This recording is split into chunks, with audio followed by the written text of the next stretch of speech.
आज का जो वीडियो है, कॉइन स्टोर ये जो एक्सचेंज है इसका मालिक है जॉनसन जॉ। बहुत पुराना एक्सचेंज है, 2020 में ये लॉन्च हुआ था और सिंगापुर में इसका हेडक्वार्टर है। जो कॉइन स्टोर जो एक्सचेंज है उसका जो मालिक है वही कैरी पैक्ट इस प्रोजेक्ट का मालिक है जो मैं आज प्रमोट करने जा रहा हूँ। तो इमेजिन करो कि इतना बड़ा एक्सचेंज का मालिक कैरी पैक्ट इस प्रोजेक्ट का अगर ओनर है, तो इमेजिन करो कि ये प्रोजेक्ट आगे जाके कितना बड़ा हो सकता है और हम कितना अच्छा यहाँ पे अर्निंग कर सकते हैं। उसके बाद में आपके सामने ये जो है कैरी पैक्ट, ये टोकन है इस प्रोजेक्ट का। कैरी पैक्ट प्रोजेक्ट का कैरी पैक्ट टोकन है। बॉट चेन जो आप देख पा रहे होंगे, ये बॉट चेन ब्लॉकचेन है। कैरी पैक्ट को सीए नाम से भी आप जानते हो, मतलब सीए नाम इसका शॉर्टकट है। उसके बाद में बॉट जो है ये कॉइन है। कैरी पैक्ट इस प्रोजेक्ट का बॉट ये कॉइन है। और यहाँ पे आप देख पा रहे होंगे ये बॉट चेन का जो यहाँ पे एक मशीन देख पा रहे होंगे, ये माइनिंग मशीन है। जितने भी प्रोजेक्ट है, एलजीएनएस हो गया या इस तरीके के जितने भी प्रोजेक्ट है, सभी प्रोजेक्ट मिंटिंग वाले प्रोजेक्ट है।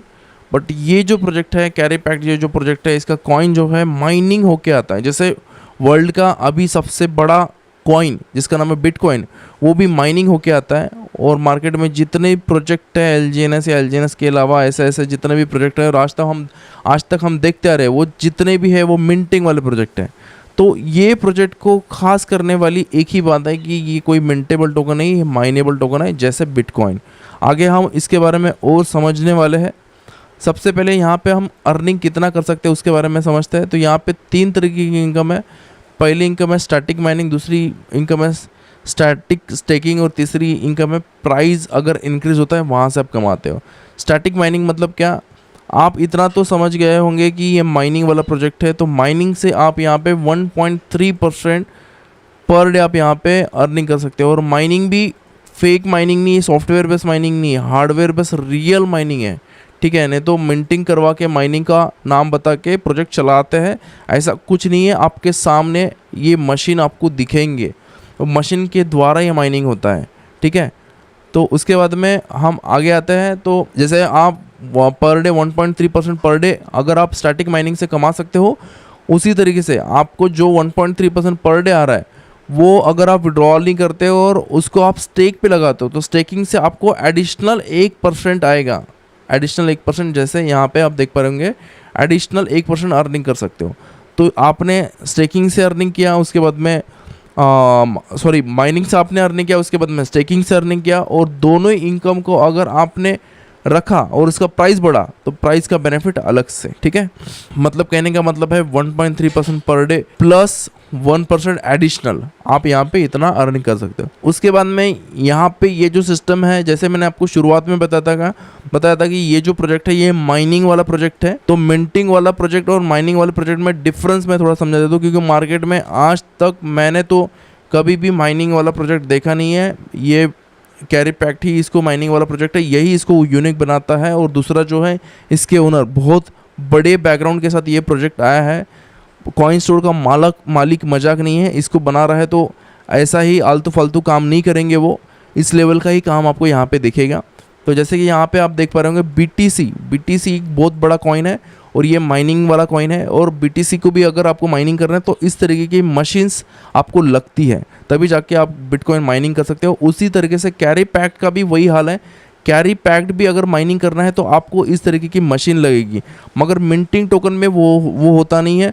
मिंटिंग टोकन मतलब क्या है, प्री माइंड टोकन को कॉन्ट्रैक्ट के थ्रू मार्केट में लाया जाता है, उसको बोला जाता है मिंटिंग। प्री माइंड टोकन को कॉन्ट्रैक्ट को तो मार्केट में लाया जाता है, उसको बोला जाता है मिंटिंग।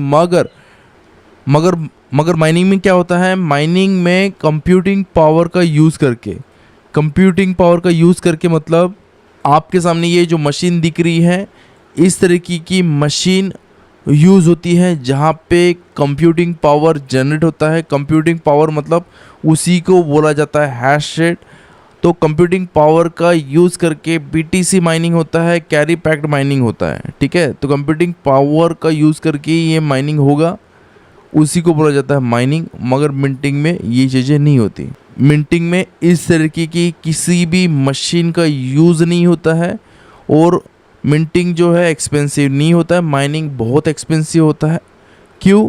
तो आज के टाइम में जो जिसका माइनिंग एक्सपेंसिव होगा वही महंगा होगा और उसका ही वैल्यू आगे बढ़ेगा। जैसे एग्जांपल में आज के टाइम में सबसे महंगा क्या है, डायमंड का माइनिंग जो है सबसे महंगा है। उसके बाद में दुनिया में BTC का माइनिंग बहुत एक्सपेंसिव है और थर्ड में गोल्ड का माइनिंग भी एक्सपेंसिव है, इसलिए इनके प्राइस आपको आगे बढ़ते हुए दिखते हैं।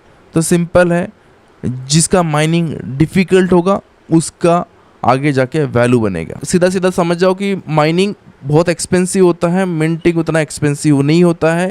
इसलिए ऑब्वियसली कि जिसको मार्केट में लाना एक्सपेंसिव होगा तो ऑब्वियसली उसका प्राइस भी ज़्यादा होगा, उसका ग्रोथ भी ज़्यादा होगा। इसलिए आज के टाइम में BTC की बराबरी कोई कॉइन नहीं कर रहा है। और हमारे सामने एक बहुत बड़ी अपॉर्चुनिटी कैरी पैक्ट, जो मैं फिर से अगेन बोल रहा हूँ, ये माइनिंग वाला प्रोजेक्ट है, तो ये हमारे लिए बहुत बड़ी अपॉर्चुनिटी हो सकती है। दो इसके बहुत बड़े प्लस पॉइंट है, एक तो ओनर जो कॉइन स्टोर का मालिक है और दूसरा ये माइनिंग वाला टोकन है। ठीक है, आगे जानते हैं कि अगर जैसे कि मैंने आपको बताया कि ये मशीन से आप माइनिंग कर सकते हो, तो क्या आपको ये मशीन ख़रीदना है? नहीं, आपको मशीन ख़रीदने की ज़रूरत नहीं है। एक्चुअली क्या हुआ था, मैं थोड़ा समझा देता हूँ कि यहाँ पे मशीन बेचे गए थे बट ये मशीन ख़त्म हो गया है। जैसे कि $1000 की एक मशीन थी, वो 20 यूनिट बेच दिए गए। $5000 वाली जो मशीन है वो 150 यूनिट बेच दिए गए और $10,000 वाली जो यूनिट है 350 यूनिट बेच दिए गए। तो अभी ये मशीन ख़त्म हो गया, अभी आप इसको नहीं खरीद सकते। तो अगर मशीन अगर ख़त्म हो गए तो अभी हम कैसे यहाँ पे माइनिंग कर पाएंगे? तो कंपनी क्या कर रही है, जो ये मशीन है, मशीन जो कंप्यूटिंग पावर से हैश रेट जनरेट करती है। क्या जनरेट करती है? हैश रेट जनरेट करती है। तो हैश रेट जनरेट करने के बाद वो हैश रेट हम उधार में कंपनी से खरीद सकते हैं और वो हैश रेट खरीद के हम इस टोकन को, CA टोकन को माइनिंग कर सकते हैं। तो सिंपल है, मशीन अब नहीं मिल रही है तो आपको हैश रेट खरीदना पड़ेगा और हैश रेट खरीद के आप माइनिंग कर सकते हो। अभी करंट का हैश रेट क्या है? करंट का हैश रेट जो मैं अभी देख रहा हूँ, $100 में 160 हैश रेट मिलता है, बट पुराने समय में $100 में 100 का हैश रेट मिलता था। ये भी कैलकुलेशन मैं आपको आगे बताऊंगा कि ये किस बेसिस पे है। जैसे आप यहाँ पे देख पा रहे होंगे, ये जो प्रोजेक्ट है इसका खुद का ये ब्लॉकचेन है। मैंने आपको शुरुआत में बताया था बॉट चेन, बॉट जैसे BSC ब्लॉकचेन है वैसे बॉट ब्लॉकचेन है और बॉट ब्लॉकचेन का ये इंटरफेस इस तरीके से ये ब्लॉकचेन दिखेगा और ये पब्लिक ब्लॉकचेन है, ना कि प्राइवेट ब्लॉकचेन। बहुत सारी प्रोजेक्ट क्या करते हैं, प्राइवेट ब्लॉकचेन बना देते हैं, मगर बाइनेंस हो गया, इथेरियम हो गया, इस तरीके से जो बड़े बड़े ब्लॉकचेन है वो भी पब्लिक ब्लॉकचेन है। इसी तरीके से बॉट चेन का भी ब्लॉकचेन जो है वो पब्लिक है।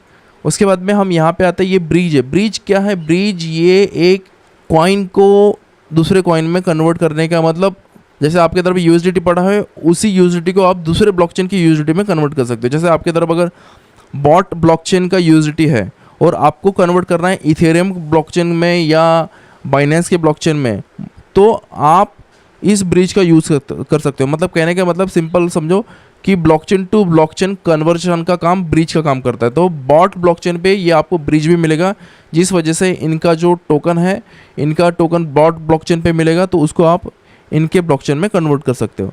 उसके बाद में यहाँ पे आते हैं, यहाँ पे आने के बाद में ये डेक्स है। डेक्स मतलब क्या है? डिसेंट्रलाइज एक्सचेंज, जहाँ पे आपके तरफ USDT होगा तो आप बॉट होगा तो USDT या CA जो भी कॉइन आपको कन्वर्ट करना है कर सकते हो इसमें बॉट डेक्स में। और ये दोनों जो है सर्टिक से ऑडिट है। और मैंने आपको फिर से मैं बता रहा हूँ, बॉट और ब्रिज, डेक्स और ब्रिज दोनों में फ़र्क है। ब्रिज का काम है blockchain to blockchain coin conversion और डेक्स का काम है ओनली कॉइन कन्वर्शन। मतलब बट यहाँ पे ब्रिज में क्या होगा, ब्रिज में सेम कॉइन को आप कन्वर्ट कर सकते हो, जैसे USDT to USDT, but blockchain convert होगा। मतलब बॉट में अगर बॉट का ब्लॉकचेन, जैसे एक एग्जांपल में इथेरियम का ब्लॉकचेन पे आप USDT है तो आप उसको BNB के ब्लॉकचेन का USDT बना सकते हो, बस इतना समझ जाओ। उसके बाद में यहाँ पे आते हैं, यहाँ पे टोकन का प्राइस ऑलवेज हमेशा बढ़ेगा। क्यों बढ़ेगा? क्योंकि यहाँ पे बिटकॉइन का मैकेनिज्म सेट किया गया। जैसे बिटकॉइन का हाल्विंग होता है हर 5 साल बाद, यहाँ पे भी हर 2 साल बाद इसका जो माइनिंग है 10% कम होगा। मतलब अब जो माइनिंग होगा उस माइनिंग से कम माइनिंग बनेगा टोकन मार्केट में। जैसे एक एग्जांपल में 2026 चल रहा है तो अभी 40,000 टोकन हर दिन माइनिंग हो रहा है। ठीक है, हर दिन माइनिंग हो रहा है 40,000 टोकन। बट 2028 में मतलब 2 साल बाद ओनली 36,000 ही टोकन माइनिंग होगी, उससे ज़्यादा टोकन माइनिंग नहीं होगा। जैसे बिटकॉइन का हर 5 साल बाद माइनिंग आधा हो जाता है। यही मैकेनिज्म यहाँ पे भी सेट किया गया है। और अभी जो करंट टाइम है डेली माइनिंग जो है 40,000 टोकन की यहाँ पे माइनिंग हो रही है। 210 मिलियन टोकन मार्केट में टोटल टोकन आने वाले हैं, और जितने भी टोकन आएंगे इस तरीके के मशीन माइनिंग से आएगा, ना कि मिंटिंग टोकन से ये टोकन आने वाला है, इसलिए इसका मार्केट में वैल्यू रहने वाला है। उसके बाद में यहाँ पे जो है कैरी पैक्ट का इकोसिस्टम के बारे में हम बात करते हैं। कैरी पैक्ट का इकोसिस्टम यहाँ पे देखें, टोटल सप्लाई जो 210 मिलियन का इसका टोटल सप्लाई है।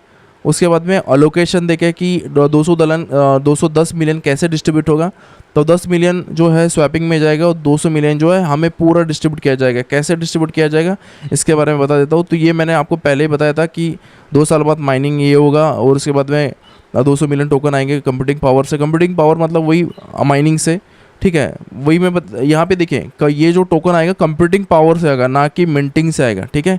कंप्यूटिंग पावर नेटवर्क आउटपुट से आने वाला है, ठीक है। 40,000 टोकन डेली।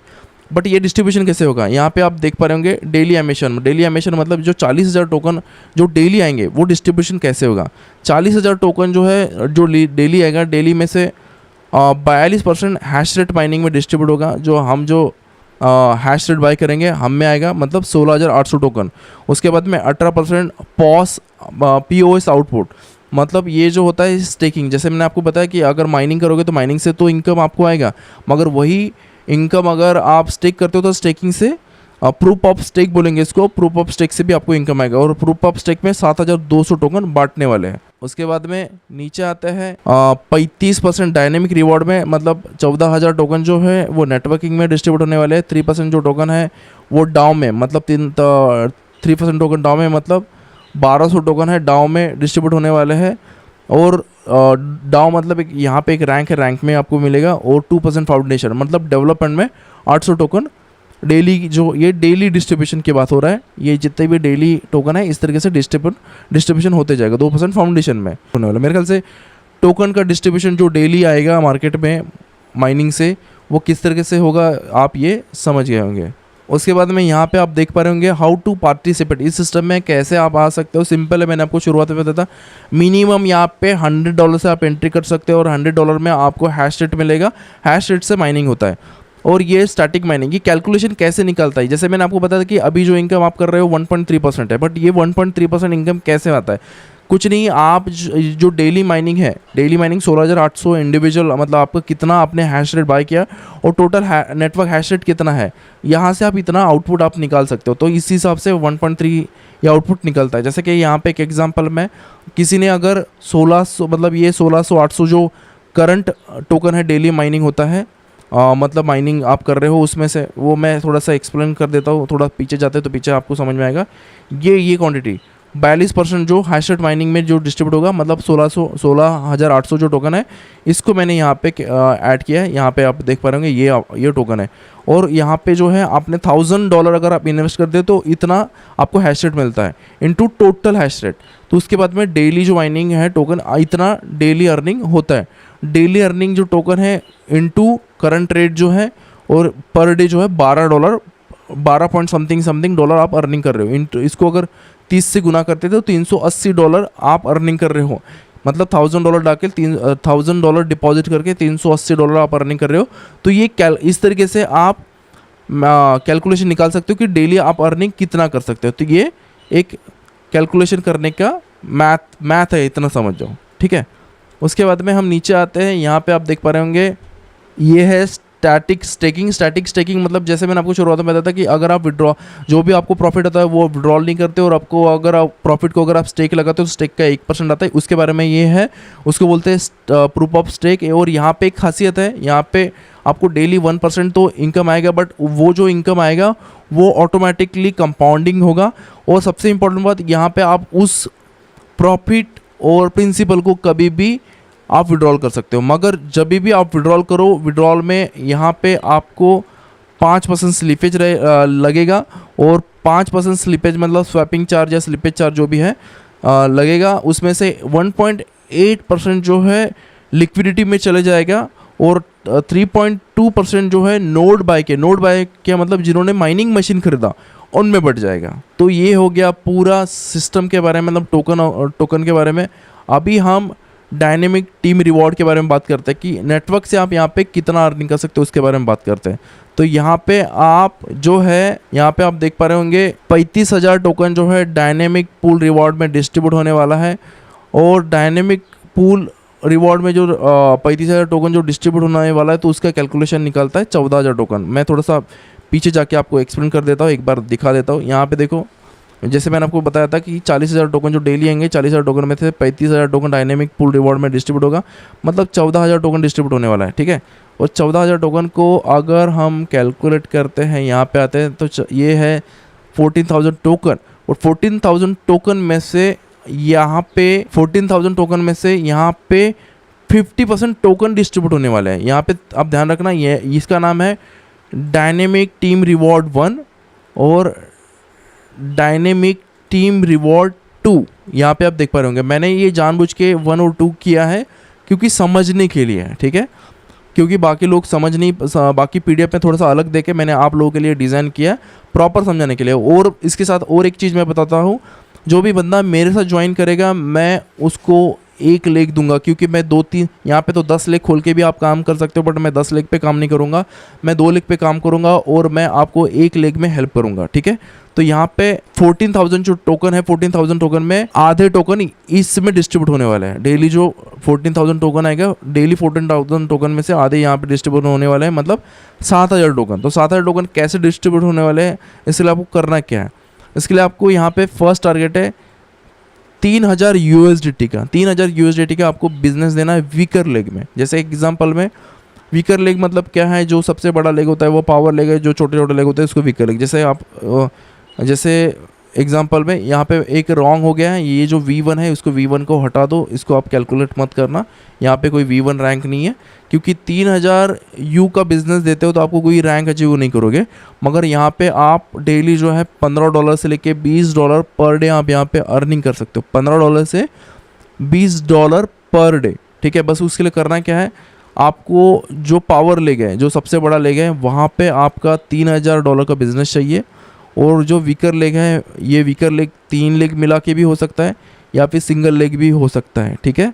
तो वहाँ पे आपका $3,000 का बिजनेस होना चाहता है। तो पावर लेग 3,000 और वीकर लेग में 3,000, यहाँ पे भी पावर लेग में 3,000 और वीकर लेग में 3,000 अगर ऐसा होता है तो आपको यहाँ पे जो 7,000 टोकन है जो डेली आएंगे, ये 7,000 टोकन इक्वली डिस्ट्रीब्यूट हो जाएंगे। जो भी ये rank dynamic team reward 1 achieve करते हैं, वैसे मतलब $3,000 वाले जितने भी लोग हैं उतने लोगों में 7,000 टोकन इक्वली डिस्ट्रीब्यूट हो जाएंगे, ठीक है। इसलिए ये कोई फिक्स नहीं है कि $15 या $20 या $25 कितना भी हो सकता है, डिपेंड ऑन कितने लोग आ रहे हैं, कितना इसके टोकन का प्राइस बढ़ रहा है। बट करंट जो है $15, $20, $30 लोग यहाँ पे कमा रहे हैं, ठीक है। मेरे ख्याल से आप समझ गए होंगे। जो पहला डायनेमिक टीम रिवॉर्ड है, इसके लिए आपको कुछ नहीं करना, यहाँ पे आपको $3,000 का बिजनेस देना है वीकर लेग में। तो पावर लेग का जैसे मैंने आपको बताया, पावर लेग जरूर नहीं कि 3,000 का ही हो सकता है, पावर लेग 4, 5, $10,000 कितना भी हो सकता है, मगर वीकर लेग ही काउंट होगा। वीकर लेग में आपको 3,000 का बिजनेस देना है, आप ये रैंक अचीव कर सकते हो। उसके बाद में आगे हम आते हैं, यहाँ पे आप देख पा रहे होंगे dynamic team reward 2। Dynamic team reward 2 वही है, ज़्यादा कुछ फ़र्क नहीं है, खाली यहाँ पे जो है V2, V1, V2, V3, V4 ऐसे रैंक है। और ये रैंक अचीव करने के लिए कुछ नहीं करना है, आगे हम आते हैं उसको समझते हैं। वो रैंक अचीव करने के लिए जैसे एग्जांपल में V1 और V1 का एग्जांपल ही यहाँ पे देखे हैं, V2 का एग्जांपल ही V1 का यह एग्जांपल है। तो यहाँ पे देखो V1 का एग्जांपल के लिए आपको कुछ नहीं, पावर लेग में $10,000 का बिजनेस चाहिए और वीकर लेग में $10,000 का बिजनेस चाहिए। पावर लेग में 10,000 जोर नहीं है, 10, 15, 20 कितना भी हो सकता है। पावर लेग है वो सबसे बड़ा लेग है, मगर वीकर लेग मिला के $10,000 का बिजनेस देते हो तो आप V1 रैंक अचीव करते हो। सेम एग्जांपल यहाँ पे भी, यहाँ पे मैं 3-4 लेग 10 लेग भी खोल के इसको बना सकता हूँ, या फिर 2 लेग में भी जैसे यहाँ पे 10,000 और यहाँ पे 10,000 अगर बिजनेस हो जाता है तो भी आप V1 रैंक अचीव कर सकते हो। और यहाँ पे भी जितने भी V1 रैंक हो गए, ये जो 14,000 टोकन हैगा, मतलब डायनेमिक रिवॉर्ड पूल में से जो 14,000 टोकन है, 14,000 का आधा टोकन मतलब 7,000 टोकन, जितने भी रैंक ये अचीव करेंगे V1 उसमें इक्वली डिस्ट्रीब्यूट होने वाला है, ठीक है। और यही V1, V2, V3, V4, V5 सब के लिए लागू रहने वाला है। मैं थोड़ा सा समझा देता हूँ। जैसे हम यहाँ पे आते हैं, फिर से यहाँ पे बहुत सारे रैंक है। V1 के लिए, V2, V3, V1 जैसे V1 है, V1 के लिए आपको 10,000 का बिजनेस देना है, V2 के लिए आपको 30,000 का बिजनेस देना है, $30,000 का बिजनेस, वो ये भी बिजनेस देना वीकर लेग में। V3 के लिए $80,000 का बिजनेस देना है, V4 के लिए $2 लाख का बिजनेस देना है। इस तरीके से वीकर लेग में आपको बिजनेस देते हुए जाना है। और जैसे आप वीकर लेग में बिजनेस देते हो, आपका सेल्फ इन्वेस्टमेंट भी बढ़ाना है। जैसे V1 के लिए $500, V2 के लिए 1,000, V3 के लिए $1,500। इस तरीके से आपका इन्वेस्टमेंट भी बढ़ाना है। और जैसे जैसे आप इन्वेस्टमेंट बढ़ाओगे, उस हिसाब से आपका डायनेमिक पुल रिवॉर्ड में जो 7,000 टोकन है, 7,000 टोकन में से 30,000, 10,000, 10,000, 10,000 इस तरीके से डिस्ट्रीब्यूट होगा, ठीक है। और यहाँ पे आप एक चीज़ आप नोटिस करना, यहाँ पे एक खासियत है, जैसे आप V1 रैंक अचीव करते हो तो V2 रैंक अचीव होने के बाद में आपका 30% जो आपको टोकन आने वाला है वो बंद नहीं होगा। V2 का भी आएगा, V1 का भी आएगा, जितने भी रैंक अचीव करोगे सब का आपको इनकम आते रहेगा। मतलब 30 + 10 + 10 + 10 + ऐसा ऐड होते होते जाएगा, ठीक है। तो मेरे ख्याल से आप इसको अच्छे से समझे होंगे। तो सिंपल है, ये डायनेमिक पूल रिवॉर्ड में से 14,000 जो डेली टोकन आएगा उसमें से 7,000 टोकन यहाँ पे बटने वाला है, इस रैंक वाले जगह पे बटने वाला है। और बाकी जो है 7,000 जो टोकन है डेली के, जो 7,000 टोकन है यहाँ पे डिस्ट्रीब्यूट होने वाला है, ठीक है। तो मेरे ख्याल से आप समझ गए होंगे। और जो मैंने आपको बताया था कि यहाँ पे एक जो एडिशनल जो डाव है ये वाला, ये 3% जो डाव है 1,200 टोकन, ये कहाँ पे डिस्ट्रीब्यूट होने वाला है? ये जो है ये कुछ एडिशनल रैंक है जो मैं आपको यहाँ पे V7 से लेके V10 यहाँ पे एडिशनल डाव जो है ये इनकम बटने वाला है। और इसके लिए कुछ नहीं है, आपको 5 मिलियन का वीकर लेग में बिजनेस चाहिए V7 के लिए, V8 के लिए 2 V7 चाहिए, और V9 के लिए 2 V8 चाहिए डाउन में, और V10 के लिए 2 V9 चाहिए। बस आप रैंक अचीव कर लोगे। तो इस तरीके से ये पूरा सिस्टम मेरे ख्याल से आप समझ गए होंगे। तो वीडियो अच्छा लगा तो लाइक करना। और जैसे मैंने आपको बताया था कि अगर आप मेरे साथ ज्वाइन करते हो तो मैं 2 ही लेग में काम करूँगा। तो जितने भी लोग मेरे से ज्वाइन करेंगे तो ऑटोमेटिकली मैं 1 लेग में सपोर्ट करने की कोशिश करूँगा, ठीक है। कोई करेगा ना करेगा, मैं 100% करूँगा, क्योंकि मैंने 2 लेग पे ही काम चालू किया हो। और उसी तरह से आपको यूट्यूब का भी सपोर्ट मिलेगा। उसी तरह से आपको यूट्यूब में मैं आपका नंबर भी डालूँगा, और मेरे टीम का भी आपको सपोर्ट मिलेगा। तो वीडियो अच्छा लगे तो लाइक करना, प्लीज़ लाइक करना, क्योंकि वीडियो बनाने के लिए बहुत मेहनत लगता है। तो प्लीज़ लाइक करना। और ऐसा यूट्यूब पे आपको वीडियो किसी का नहीं दिखेगा, क्योंकि मैंने स्पेशली आपके लिए PDF डिज़ाइन की है। तो नमस्ते, take care and bye bye.